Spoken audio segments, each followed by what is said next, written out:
भैया एगो बेवफाई सॉन्ग बा हम गावे जातनी।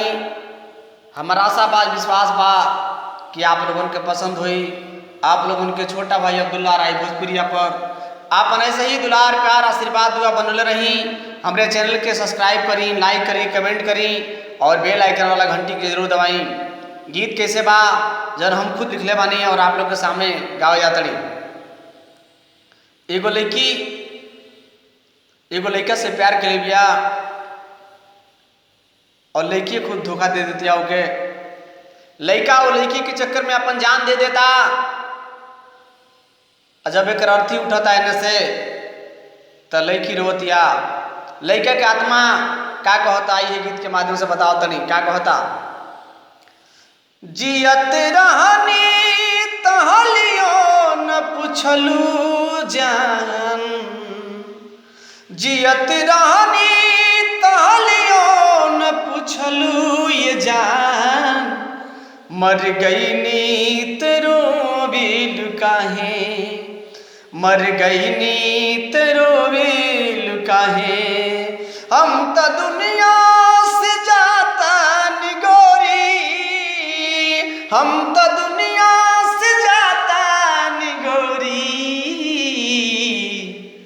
देख हमरा के रोबिल का, देख नैना से रोबिल का।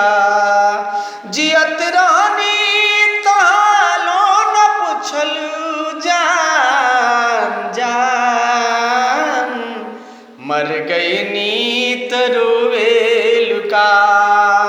हम तो दुनिया से जाता निगोरी, देख हमरा के रोबिल का। लइका का आत्मा कहता प्यार कैनी बुरा का भइल, दिल के साधो पुराना भइल। प्यार कैनी बुरा का भइल, दिल के साधो पुराना भइल। दाग चुनरी में लागल गोरी, दाग चुनरी में लागल गोरी, दाग चुनरी के धोबिल का। ओ जान, जान हो हमार जान। जियत रहनी तहलियो न पुछलू, मर गई नीत रोबिल का। हम तो दुनिया से जाता निगोरी हो,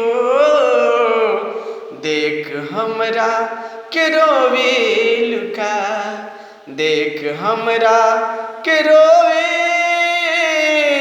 का।